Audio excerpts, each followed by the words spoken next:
이집트 사람 보디발이 그를 거기로 끌고 내려간 이스마엘 족속의 손에서 그를 산이라. 주께서 요셉과 함께 계심으로 그가 형통한 자가 되어 그의 주인인 이집트 사람의 집에 있더라. 그의 주인이 주께서 그와 함께 계심을 보고 또 주께서 그가 행한 모든 일을 그의 손에서 형통하게 하심을 보았더라.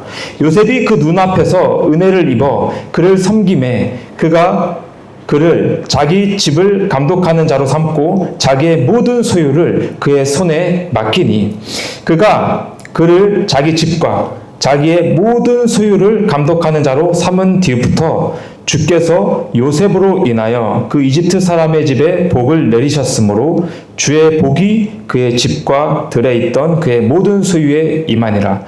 그가 자기의 모든 소유를 요셉의 손에 맡기고 자기가 먹는 빵 외에는 자기 소유 중 아무것도 알지 아니하였더라. 요셉은 용모가 준수하며 잘생겼더라. 아멘. 기도하고 말씀 나누겠습니다. 살아계신 하나님 감사합니다. 오늘 또 주어지는 말씀을 통해서 하나님께서 또 우리에게 가르치시고자 하는 그 말씀을 깨달을 수 있게 인도해 주시옵소서. 내주하고 계신 성령 하나님께서 이 말씀을 깨달을 수 있게 인도해 주시고 우리 각자가 받을 수 있게 역사해 주시기 원합니다. 또한 이 말씀을 통해서 하나님 영광 받아 주시옵소서. 또 우리 모든 성도님들이 말씀을 통해 결단하고 또 새로운 마음가짐으로 세상을 살아갈 수 있게 인도해 주시기를 원합니다. 어느 순간에 있든지 하나님이 나를 붙들고 계시는구나 라는 이 사실을 다시 한번 깨달을 수 있게 인도해 주시기를 원합니다. 뿐만 아니라 어떠한 시간, 어떠한 상황에서도 정말 인내하며 하나님의 때를 기다릴 줄 아는 우리 성도님들이 될 수 있게 인도해 주시기를 간절히 원합니다. 모든 말씀을 하나님께 의탁을 드리며 예수 그리스도의 이름으로 감사하며 기도드렸습니다. 아멘. 네, 오늘 말씀 너무나 잘하는 말씀이죠. 요셉에 관한 말씀을 준비했습니다. 우리의 삶을 돌아보면은 연약한 점이 많이 있습니다. 저의 삶도 마찬가지고 여러분의 삶도 완벽하지 않습니다. 연약하고 힘들고 또 고난 가운데 있을 수도 있고 그런 많은 일들이 있습니다. 또 우리의 삶을 돌아보고 나 자신을 돌아보면은 너무나 연약한 모습이 보일 때가 있습니다. 그래서 하나님께서 과연 나 같은 사람을 사용하실까? 하나님이 과연 나 같은 사람을 사용하셔서 하나님의 영광을 드러내실까라는 생각을 우리가 할 때가 있습니다. 세상과 자신을 비교해 보면서 자신은 초라해 보이고 부족해 보이고 내세울 곳이 없는 것처럼 느껴질 때가 있습니다. 그 생각은 영적으로 더 이어져서 자신에게 이렇게 질문합니다. 나 같은 사람이 하나님께 정말 쓰실 수 있을까? 나를 사용하실까? 라는 이런 생각을 하게 됩니다. 우리는 자신의 연약함 때문에 하나님께서 우리를 사용하지 않으실 것이다. 나의 부족한 면 때문에 하나님께서 나를 과연 사용하실까? 라는 이런 생각을 할 때가 있습니다. 그런데 오늘 요셉의 때를 보면은 요셉의 경우를 보면 우리는 하나님이 그러한 사람들을 어떻게 사용하셨는지 또 하나님이 어떠한 분이신지를 확인할 수가 있습니다. 요셉은 처음부터 훌륭한 사람이 아니었습니다. 훌륭한 모습에 어떤 갖춰진 사람이 아니었다라는 사실입니다. 창세기 37장부터 이 말씀을 보면 그의 삶은 성숙하다라기보다는 철부지에 가까웠습니다. 왜냐하면은 요셉은 야곱의 11번째 아들로 태어났습니다. 근데 아버지의 사랑을 독차지했어요. 그리고 이 야곱이 가장 사랑했던 라헬의 이제 아들이었기 때문에 더욱더 이 요셉을 편애했습니다. 그래서 요셉은 그 분위기 속에서 이렇게 살아왔던 것입니다. 근데 창세기 37장 2절의 말씀에 보면 형들의 잘못을 아버지에게 고합니다. 이게 좀 눈치가 없는 그런 사람이었죠. 또 채색 옷을 입고 다니면서 자신이 특별한 존재임을 이렇게 드러내요. 그리고 형제들의 그래서 미움을 사게 됩니다. 형제들의 마음을 이해하지 못한 그런 미숙함이 요셉에게 있었습니다. 세상을 살아가려면은 어느 정도 배려와 어떤 눈치 그런 것들이 있어야 되는데 요셉은 어렸을 때부터 그러한 모습이 없었다라는 거예요. 결국 그런 모습 때문에 형들의 미움을 받게 되고 형들의 어떤 시기와 질투를 받게 됩니다. 그래서 그런 모습을 보면은 좀 자기가 처신을 잘 하면 될 텐데 그렇게 미움을 받게 됨에도 불구하고 똑같이 살아가는 거예요. 그래서 형들은 그를 죽이려는 음모까지 꾸미게 됩니다. 그리고 정말 형들은 정말 요셉을 죽이려고 구덩이까지 파게 되는 그런 일이 벌어지게 되죠. 결국엔 요셉이 어떻게 됩니까? 우리가 너무나 잘 알듯이 애굽으로, 이집트로 팔려가게 됩니다. 사랑하는 성도님 여러분, 요셉은 하나님께서 사용하셨지만 처음부터 완벽한 사람이 아니었고 정말 그야말로 처음부터 미성숙하고 미약하고 그리고 부족했습니다. 중요한 것은 하나님께서 그 요셉을 역사하고 있느냐, 하나님께서 그 요셉과 함께하고 계시느냐가 중요합니다. 우리의 능력과 다소 연약한 점은 하나님의 역사와 섭리를 이루는 데에 크게 중요하지 않습니다. 다시 한번 말씀드리겠습니다. 우리의 능력과 다소 연약한 점은 하나님의 섭리, 하나님의 때에 하나님의 일을 이루는 것에 있어서 크게 중요하지 않다라는 사실입니다. 왜냐하면 하나님은 어떠한 사람도 그리고 어떠한 상황에서도 어떠한 환경에서도 자신의 뜻과 섭리를 이루시는 분이기 때문입니다. 연약하면은 하나님은 하나님을 의지할 수 있도록 만드십니다. 고통을 통해서 교만함을 낮추시고 그리고 배신을 통해서 인생의 인내를 배우게 하십니다. 하나님만을 의지할 수 있도록 만들어 가십니다. 그러한 연약한 사람이 하나님께 연단되어지고 변화되어지는 과정을 통해서 그 사람을 변화시키고 그 사람을 사용하십니다.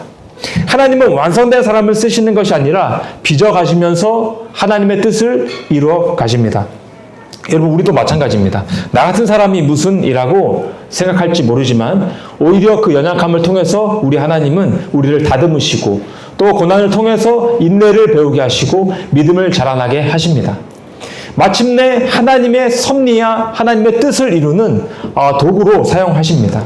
하나님께서 어떻게 요셉을 오늘 말씀을 통해서 하나님께서 어떻게 요셉을 사용하셨고 하나님의 섭리가 어떻게 작용되는지를 우리가 한번 살펴보기를 간절히 원합니다. 합력하여 역사하시는 하나님이라는 이 제목을 가지고 우리가 말씀을 나누겠습니다. 첫 번째로 하나님은 요셉과 함께 하셨습니다. 어디에 있든지 하나님 요셉과 함께 하십니다. 그리고 우리도 마찬가지로 구원받은 모든 성도들에게는 하나님의 성령 하나님이 우리 안에 내주하고 있기 때문에 언제나 우리와 함께 하고 계십니다. 자, 하나님은 요셉과 함께 하셨습니다. 여호와께서 요셉과 함께 하심으로 그가 형통한 자가 되었다라고 말씀합니다. 오늘 말씀의 핵심입니다. 하나님과 여호와께서 요셉과 함께하고 계심으로 그가 형통한 자가 되었다라고 말씀합니다. 39장 2절과 3절 말씀에 이렇게 말씀하고 있습니다.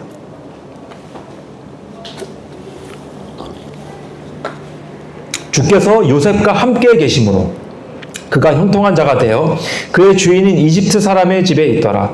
그의 주인이 주께서 그와 함께 계심을 보고 또 주께서 그가 행한 모든 일을 그의 손에서 형통하게 하심을 보았더라. 이렇게 말씀하고 있습니다. 형통은 환경이 좋아졌다라는 뜻이 아닙니다. 여러분, 그는 종으로 팔려왔어요. 아무것도 없습니다. 가진 게 아무것도 없습니다. 억울하게 팔려왔습니다. 그리고 나중에는 누명까지 쓰게 되고 감옥에 갇히게 됩니다. 그런데 성경은 형통한 자가 되었다라고 말하는 거예요. 형통은 상황의 유리함이 아니라 하나님께서 함께하고 계시느냐, 하나님께서 역사하고 계시느냐, 하나님께서 문제를 함께 나누고 있느냐입니다. 요셉은 종이었습니다. 상황만 보면은 정말 실패자입니다. 억울한 피해자입니다. 인간적으로 보면은 요셉에게도 미성숙함이 있습니다. 꿈을 자랑하는 듯이 말했고, 그리고 그 태도를 형들이 시기했고 자극을 했습니다. 그러나 그렇다고 해서 노예로 팔려갈 이유는 되지 않습니다. 분명 억울한 상황입니다. 그런데 중요한 것은 성경은 그런 억울한 상황을 길게 설명하지 않습니다. 오직 한 문장을 강조하고 있는 거예요. 여호와께서 요셉과 함께 계셨다. 사랑하는 성도님 여러분, 우리 인생을 설명하는 가장 중요한 문장은 내가 왜 이런 일을 당하고 있는가? 내가 왜 이러한 시간을 겪어야 하는가? 내가 왜 이러한 상황에 놓여야 되는가가 아니라 하나님이 지금 나와 함께하고 계시는가? 이 질문입니다. 요셉의 신앙을 살펴보면은 그는 39장 9절에 이렇게 얘기하고 있습니다. 39장 9절에 이 집에는 나보다 더 큰 자가 없으며 주인이 당신 외에는 아무것도 내게 금하지 아니하였으니 이는 당신이 그의 아내이기 때문이라. 그런즉 내가 어찌 이 큰 악을 행하여 하나님께 죄를 지으리까 하니라. 여러분, 이 보디발의 아내가 요셉을 유혹을 할 때 요셉의 고백입니다. 이 말씀이 여기서 우리는 요셉의 중심을 볼 수가 있습니다. 요셉이 어떠한 생각을 하고 살아갔는가, 요셉이 평소에 어떠한 사람이었는지를 보여줍니다. 그는 들킬까봐 두려워한 것이 아닙니다. 손해볼까봐 계산한 것도 아닙니다. 억울함 때문에 자포자기하지도 않았습니다. 그는 하나님을 의식하고 살았습니다. 하나님을 의식하며 살았습니다. 그리고 요셉은 상황은 힘들 수가 있지만 하나님과의 관계를 놓지 않았습니다. 하나님과의 관계를 어느 누구도 빼앗을 수가 없었습니다. 그래서 사람이 요셉을 감옥에 가두었지만 하나님과의 관계는 빼앗을 수 없었습니다. 그죠? 상황은 힘들었지만 종으로 팔려왔지만 그렇지만 하나님과의 관계를, 요셉과 하나님과의 관계를 어느 누구도 빼앗을 수 없었습니다. 요셉의 힘은 환경이 아니라 하나님을 향한 신뢰와 경외함에 있었습니다. 그를 믿고 의지하는 그 경외함에 있었습니다. 여러분, 요셉이 얼마나 억울했겠습니까? 정말 억울했을 거예요. 그죠? 그 보디발의 아내의 유혹에 그 누명을 쓰게 되고 또 억울하게 감옥에 갇히게 되는 신세가 이어지게 되었습니다. 그런데 21절에 이렇게 얘기하는 거예요. 21절에 또다시 이렇게 얘기합니다. 그러나 주께서 39장 21, 23절 그러나 주께서 요셉과 함께 계시고 그에게 긍휼을 보이사 감옥의 간수와 눈앞에서 그에게 호의를 베푸시며 감옥의 간수가 감옥에 있던 모든 죄수들을 요셉의 손에 맡김으로 그들이 거기서 무슨 일을 하든지 그가 다 그 일을 행하였더라. 감옥의 간수는 그의 손 밑에 둔 것은 무엇이든지 돌아보지 아니하였으니 이는 주께서 그와 함께 계셨기 때문이라. 주께서 그가 행한 일을 형통하게 하셨더라. 마찬가지죠. 성경은 감옥을 강조하지 않습니다. 억울한 상황을 말하지 않습니다. 무엇을 강조하고 있습니까? 그가 하나님과 함께 있었고 형통하게 되었음을 강조하는 거예요. 보디발의 집에서도 감옥에서도 변한 것은 하나도 없습니다. 그러나 성경은 형통했다. 왜? 하나님이 함께 하셨기 때문에. 형통은 승진이 아니라 좋은 환경이 아니라 하나님과의 관계에서 찾아옵니다. 여러분, 우리가 형통을 잘못 이해할 때가 너무나 많이 있는 거예요. 그래서 일이 잘 되면 형통하게 되는 것이다. 누군가에게 인정받으면은 형통하게 된 것이다. 여러 일을 해서 높아지게 되면은 커리어를 쌓게 돼서 사람들에게 인정받게 되면은 이것은 하나님이 나에게 형통을 주는 것이다. 아니라는 거예요. 그러나 요셉의 형통은 종의 자리에서도 그리고 감옥에서도 나타났습니다. 형통은 성공이 아니라 하나님과의 관계에 달려있는 거예요. 요셉이 높아진 이유는 그가 완벽했기 때문이 아닙니다. 그가 하나님의 붙들렸고 하나님도 요셉을 붙들었기 때문입니다. 사랑하는 성도님 여러분, 그래서 질문은 이것입니다. 내가 어떠한 상황에 있느냐가 아니라 나는 하나님과 함께 뭔가를 하고 있느냐. 하나님과 함께 무언가를 하고 하나님의 영광을 드러내며 살아가려고 하느냐라는 것입니다. 지금 자리가 좋지 않을 수 있습니다. 그리고 내 상황이 억울한 어떠한 상황에 놓여 있을 수도 있습니다. 누군가에게 인정받지 못한 그런 상황일 수도 있습니다. 그러나 얘기했듯이 우리가 하나님을 저버리지 않는다라면 그러한 상황 가운데서도 하나님은 우리를 형통하게 보는 거예요. 하나님은 우리를 버리지 않으십니다. 하나님은 좋은 조건에서만 일하시는 분이 아닙니다. 아무것도 없는 자리에서도 아무것도 없는 그런 사람을 통해서 자신의 영광을 나타내십니다. 이것이 바로 성경이 말하는 진정한 형통인 거예요. 오늘의 질문, 그래서 내가 살아있다라는 것은 보디발에게, 그래서 하나님은 그 요셉의 삶을 통해서 하나님이 살아있다라고 하는 그것을 보디발에게, 그리고 감옥의 간수에게, 그리고 더 나아가서 이집트의 바로에게도 나타내 보이셨습니다. 그래서 질문은 이것입니다. 나는 하나님 앞에 신실한가? 어떠한 상황에서도 하나님을 의식하며 살아가는가? 그리고 결정을 할 때 무엇을 기준으로 삼고 살아가는가? 내 삶의 정말 진정한 주인은 누구인가? 이 상황을 떠나서, 현실의 어떤 사람을 떠나서, 상황을 떠나서 이러한 질문을 우리에게 할 수 있어야 합니다. 하나님과 함께 모든 것을 생각하고 의지할 수 있는 우리 모두가 되기를 간절히 원합니다. 지금 우리가 있는 자리가 나쁠 수 있지만, 좋지 않을 수 있지만, 우리가 하나님을 저버리지 않는다라면, 하나님을 의지하고 신뢰한다라면 그 자리가 바로 우리가 형통한 그런 자리임을 우리는 믿습니다. 지금 이 자리에서 최선을 다할 수 있는 저 여러분 되기를 원합니다. 두 번째로 생각해 볼 것은 하나님은 시간을 계획하십니다. 그러니까 하나님의 때가 있다라는 거예요. 하나님은 시간을 계획하십니다. 때가 있습니다. 바로바로 하지 않습니다. 내가 너무나 하고 싶은데 바로 그 일을 이루어 나가지 않으십니다. 하나님은 때가 있고 계획하시고 정확한 시간에 그 일들을 해 나가십니다. 억울하게 감옥에 갇힌 우리 요셉의 삶은 마치 그의 삶이 끝난 것처럼 보입니다. 사람의 눈으로 보면 실패한 것처럼 보이고, 그리고 잊혀진 인생인 것처럼 보입니다. 그러나 하나님은 감옥에서도 계속 일하시고 계셨습니다. 그런 암울한 상황, 그리고 보디발 아내의 유혹에 누명을 쓰고 있는 그 상황 가운데서도 하나님은 계획이 있으시고, 하나님은 차분히 자신의 섭리를 이루어 나가십니다. 하나님은 자리보다 사람을 먼저 준비하십니다.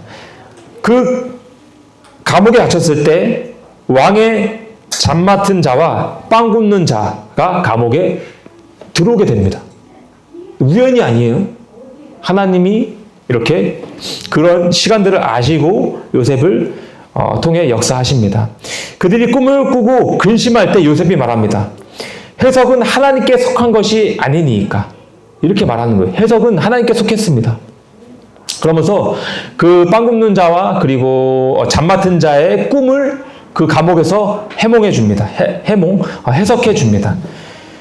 그래서 그 해석할 때 요셉이 해석은 하나님께 속한 것이다 라고 이렇게 말하는 거예요. 이 한마디에서 우리는 요셉의 중심을 볼 수 있습니다. 요셉은 환경은 감옥이었지만 그의 신앙은 여전히 하나님을 의지했고 신뢰했다라는 그 사실은 흔들리지 않았다라는 거예요. 감옥에서도 그는 여전히 하나님을 의지하고 있었습니다. 누명을 씌어서 감옥에 갇혀 있어도 하나님을 향한 신뢰와 하나님을 믿는 그 마음은 변하지 않았다는 거예요. 요셉은 또 꿈을 해석해 주었고 술 맡은 관원장에게 부탁합니다. 나가게 되면은 나를 좀 기억해 주십시오. 나를 잊지 마십시오. 왕에게 가서 나의 억울한 점을 좀 얘기해 주고 자신이 좀 풀려날 수 있도록 말해 주셨으면 너무나 좋을 것 같습니다. 나를 기억해 주셨으면 너무나 좋을 것 같습니다. 라고 그 술 맡은 관원장에게 얘기하는 거예요.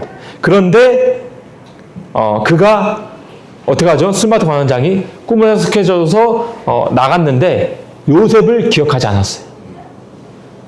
우리 같았으면은 너무나 화가 났을 거예요. 내가 이렇게 꿈까지 해석해 줬는데 나를 꼭 기억해 주십시오. 나 억울한 거를 바로 이렇게 나가서 내 이 상황을 해결해 주십시오. 바로 해결해 주십시오. 라고 우리의 생각은 그것이었는데 그렇지 않았다라는 거예요. 술 맡은 관원장이 그것을 까맣게 잊어버리고 그냥 또 세월이 흐릅니다. 세월이 몇 년 흐르는지 아십니까? 2년. 2년이라는 세월이 흘렀어요. 여러분 2년이라는 세월이 정말 짧지 않습니다. 2년이라는 세월 동안 그렇게 또 계속 억울하게 이게 지금 누명을 씌운 상태로 그렇게 2년이라는 세월이 흐른 거예요. 너무나 긴 시간입니다. 기대가 무너지는 시간입니다. 하나님이 침묵하는 시간인 것 같은 그러한 시간입니다. 쉬운 것은 없다라는 거예요. 그리고 저절로 되지도 않습니다. 그리고 하나님의 역사는 단번에 이루어지지도 않습니다. 모든 것은 하나님의 때가 되어야 이루어집니다. 하나님은 때를 기다리고 인내가 그래서 필요합니다. 저는 이것을 좀 적용해 보았습니다. 한 번에 이루어지지 않았어요. 그래서 2년이라는 시간을 지났습니다. 그 2년이 지나고 난 이후에 하나님의 시간표, 하나님의 때에 요셉이 이제 나오게 됩니다. 잠 맡은 자가 파라오에게 말을 합니다. 예전에 내가 감옥에 있을 때 내 꿈을 해석해 준 청년이 있다. 히브리 청년이 있는데 그 청년이 꿈을 해석할 줄 안다. 라고 이 파라오에게 얘기를 하는 것이죠. 파라오가 그 꿈을 꿨는데 아무도 그 해석을 하지 못했기 때문에. 그래서 그 왕은 요셉을 데리러 오라고 명령을 합니다. 꿈을 해석할 수 있느냐 물으니 요셉이 이렇게 말합니다. 16절과 25절 말씀. 요셉이 파라오에게 응답하여 이르되 그 일을 내게 잊지 아니하니이다. 하나님께서 파라오에게 화평의 답을 주시리이다 하니라. 25절. 요셉이 파라오에게 이르되 파라오의 꿈은 하나이니이다. 하나님께서 친히 하시고자 하시는 일을 파라오에게 보이셨나이다.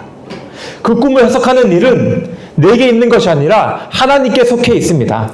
하나님께서 파라오에게 화평의 답을 주실 것입니다. 내가 아니라 나는 꿈을 해석할 수 있지만 그 꿈을 해석하시는 분은 하나님이십니다. 그리고 하나님께서 역사하셔서 화평한 답을 그 파라오 왕에게 주실 것입니다. 라고 얘기하는 거예요. 무엇을 얘기하는 거냐면은 하나님을 얘기하고 있다라는 거예요.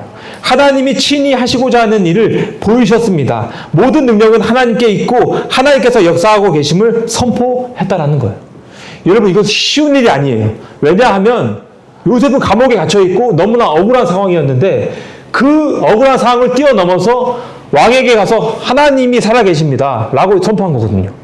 여러분, 우리가 평소에 정말 안 좋은 일이 있고 정말 어떤 요셉처럼 이런 일이 있어서 감옥에 갇혔어요. 근데 그 상황에서 하나님을 드러내 볼 수 있습니까? 하나님께 영광 올려 드릴 수 있습니까? 하나님에 대해서 말할 수 있습니까? 오히려 화가 나죠. 하나님, 왜 나를 2년 동안 이곳에 계속해서 머물게 하십니까? 내가 무엇을 잘못했습니까? 라고 불평과 불만을 나눌 수가 있겠지만 요셉은 아니었다라는 거예요. 바라팡에 가서 하나님을 나는 신뢰합니다. 하나님이 나에게 주신 그 꿈, 그 능력으로 하나님이 바라왕에게 좋은 일을 말할 것입니다. 라고 하면서 하나님을 드러내 보였다라는 겁니다. 여러분, 우리가 평소에도 하나님을 자주 드러내 보일 수 있는 우리의 믿음이 되기를 원합니다. 어느 상황에 있건 하나님께 영광 올려드리는 그런 우리 모두가 될 수 있기를 간절히 원합니다. 자, 어쨌든 그래서 더 나아가서 이렇게 꿈을 해석하고 그리고 이렇게 하셔야 합니다라고 그 파라오에게 제안까지 합니다. 제안까지. 그죠? 더 나아가 요셉은 흉년이 있을 것을 대비해서 대안을 합니다. 이것은 요셉의 지혜인 동시에 하나님께서 요셉을 지혜롭게 하셨기 때문에 나올 수 있는 대책이었습니다. 41장 38절. 파라오가 자기 신하들에게 이르되 이 사람같이 속에 하나님의 영이 거하는 사람을 우리가 찾을 수가 있으리요? 하고. 그쵸? 파라오가 하나님의 영에 붙들린 그 모습을 보고 말하는 거예요. 요셉이 말했고 요셉이 제안했지만 그 근원은 하나님의 영에 있었다라는 것입니다. 요셉이 이렇게 꿈을 해석했고 또 그 꿈에 대비해서 말을 했습니다. 어떻게 제안을 했습니다. 이 모든 것은 하나님이 요셉에게 주신 지혜였습니다.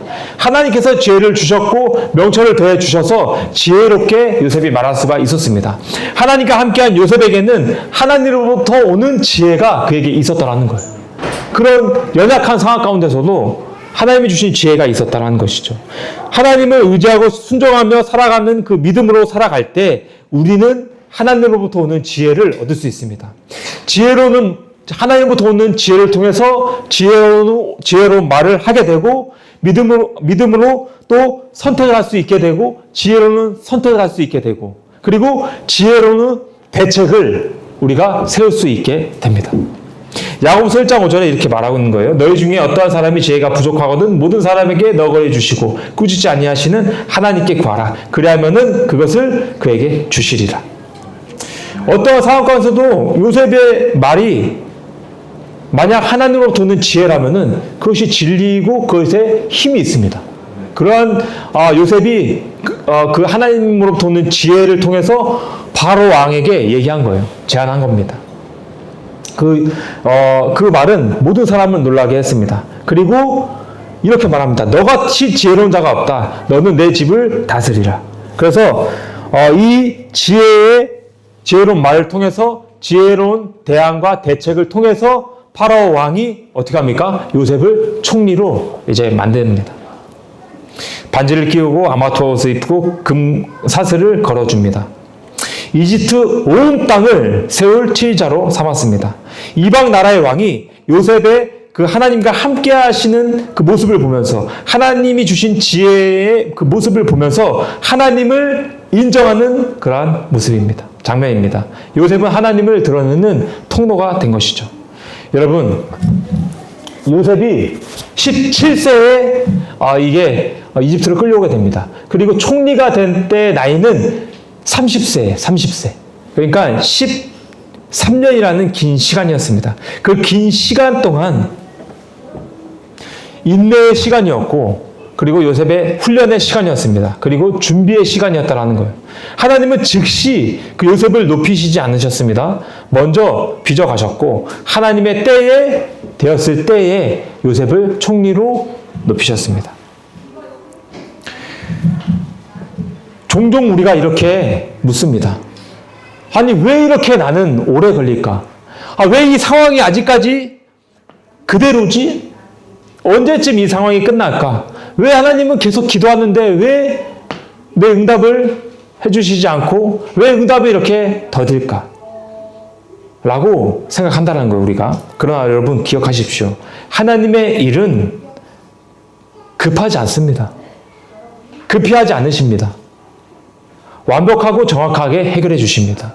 하나님의 때에 정확한 방법을 통해서 우리의 상황들을 해결해 나가십니다. 그 요셉에게 잊혀진 2년도, 기다림의 13년도 하나님의 계획 안에서는 한치의 오차도 없습니다. 감옥은 끝이 아니었습니다. 감옥으로 돌아가서 술 맡은 관원장과 빵 굽는 관원장을 만나게 하셨습니다. 그리고 왕궁으로 가는 그 과정이었습니다. 그곳에서 더 많은 경험을 쌓게 되었습니다. 여러분, 우리가 가지고 있는 이 모든 시간은 낭비가 아닙니다. 그러한 모든 시간을 통해서 하나님은 사람을 준비시키고 때가 되면 높이십니다. 그러므로 여러분, 조급해하지 말고 낙심하지 말고 하나님이 나와 함께하고 계심을 믿는다라면 하나님의 때를 인내하며 기다릴 수 있는 우리 모두가 되기를 원합니다. 여러분, 우리의 시간은 부정확하지만 하나님의 시간은 정확합니다. 확실합니다. 그래서 그것을 믿고 나아갈 수 있기를 간절히 원합니다. 우리가 마지막 세 번째 대지입니다. 하나님은 모든 것을 합력하여 선을 이루십니다.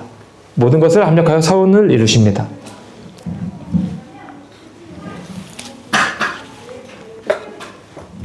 여러분, 그 모든 상황 가운데 지금 이미 30년이 지났고 37년이 최소한 지났습니다. 요셉이 17년, 24년이죠. 20년이구나. 죄송합니다. 요셉이 그렇게 되고 나서부터 최소한 20년이라는 세월이 지나갔고 그 큰 흉년이 이제 있게 됩니다. 흉년, 가뭄. 그죠? 그래서 요셉의 형들이 곡식을 구하려고 이 이집트 땅으로 오게 됩니다. 곡식이 없으니까. 다들 다 가뭄으로 인해서 곡식 얻게 되니까. 그리고 그들은 자신이 팔아넘긴 동생 앞에 드디어 서게 되는 거예요. 20년 거의 만에. 이 만남은 최소한 20년 이후이죠. 이 만남은 단순한 죄가 아닙니다. 하나님의 섭리, 그리고 하나님의 때, 정확하게 만나게 하십니다. 형제들은 자신들의 죄를 기억하게 그리고 만드는 자리였습니다. 그래서 이렇게 고백합니다. 형제들이 요셉한테 이렇게 이제 가서 이제 그 곡식을 구하게 되는데 이 여차여차해서 이런 일이 있었죠. 그래서 우리가 아우의 일로 말미암아 범죄하였나이다라고 이 형제들이 아우의 일을 생각나게 됐고 또 그 일로 자신들이 범죄했다라는 사실을 고백을 하는 거예요. 회개의 자리, 회개의 모습인 것이죠. 특히 유다는 베냐민을 대신해서 자신이 종이 되겠다라고까지 말합니다. 베냐민까지 죽일 수 없다라는 거예요. 유다가. 그래서 유다를 대신해서 자신이 종이 되겠다라고까지 말을 하는 그런 상황에 있었습니다. 그래서 예전에 유다가 아니라는 것이죠. 동생을 팔아넘겼던 형들이 이제는 동생들을 위해서 자신을 내어놓을 수 있는 그런 어떤 형들의 모습이 이제 이 이후에 있었다는 사실입니다. 하나님은 요셉만 다루시는 것이 아니라 형제들의 그 마음까지도 함께 지금 다루시고 계시는 거예요. 그 형제들이 정말 처한 그 행한 악한 그 잘못을 깨달을 수 있도록 다시 한번 생각해서 죄를 뉘우칠 수 있도록 이 자리를 지금 요셉과 그 형들의 자리를 만들어가고 계십니다. 그리고 마침내 이런 상황 가운데 요셉이 고백이 나오게 되는 거예요. 요셉이 이 모든 상황을 어떻게 정리하는지 말씀을 한번 보겠습니다. 중요한 말씀이죠. 요셉의 이 상황에서 가장 중요한 말씀인 창세기 45장 5절 그리고 7절 8절의 말씀입니다. 5절 그런즉 이제 당신들이 나를 이곳에 팔았다고 해서 근심하거나 당신들 스스로에게 노하지 마소서. 하나님께서 생명을 보존하시려고 나를 당신들보다 앞서 보내셨나이다. 7절입니다. 하나님께서 큰 구출로 당신들의 생명을 구원하시고 당신들을 위해 후손을 땅에 보존하시려고 나를 당신들보다 앞서 보내셨나이다. 그런즉 이제 나를 여기로 보낸 자는 당신들이 아니요 하나님이시니이다. 그분께서 나를 파라오에게 아버지가 되게 하시고 그의 온 집의 주가 되게 하셨으며 또 이집트 온 땅의 치리자가 되게 하셨나이다. 모든 주어는 하나님이셨어요. 하나님. 이 고백 속에는 원망이 없습니다. 그리고 피해 의식도 없습니다. 하나님의 주권에 대한 깊은 신뢰만이 있는 거예요. 하나님이 내 삶을 주관하고 계시는구나. 하나님이 나의 삶을 이끌어 가셨구나. 하나님이 내 삶의 주인이시구나. 라는 신뢰만 있습니다. 자신의 삶을 하나님의 섭리에 적용한 거예요. 다시 한번 말씀드리겠습니다. 내 삶을 하나님이 나를 이끌어 가시는구나 라고 자신의 삶을 하나님의 섭리에 적용했습니다. 하나님의 그래서 영광을 드러내 보였습니다. 요셉은 형들의 죄가 아니라 모든 것 위에 계신 하나님의 더 큰 손길을 믿었고 그리고 그 손길을 보았습니다. 하나님의 섭리는 요셉을 총리로 세우게 만들었습니다. 그리고 그 목적은 단순한 개인의 성공이 아니었습니다. 요셉 한 사람만 성공하고자 하는 그 목적이 아니었어요. 하나님의 섭리. 이 모든 상황을 만들어 가시는 하나님의 섭리. 그 무엇이냐면은 야곱의 가족을 보존하기 위해서. 이 야곱의 가족이 누굽니까? 장차 이스라엘 백성들이 그 야곱의 가족들을 통해서 민족이 일어나게 됩니다. 그죠? 그 가족은 장차 이스라엘 민족이 되고 그 계보를 통해 메시아가 나오게 됩니다. 예수 그리스도가 탄생하게 됩니다. 특히 유다의 후손 가운데서는 훗날 예수 그리스도를 태어나게 됩니다. 오시게 됩니다. 하나님은 한 사람의 고난을 통해서 구속사의 큰 그림을 이루어가고 계시는 거예요. 야곱의 가족 그래서 70명이 고센 땅, 이집트 고센 땅이라는 그 지역으로 들어가서 보호를 받으면서 하나님의 민족으로, 이스라엘 민족으로 성장을 하게 됩니다. 이것이 깊은 하나님의 섭리라는 거예요. 하나님의 때. 하나님은 합력하여서 선을 이루시는 분이십니다.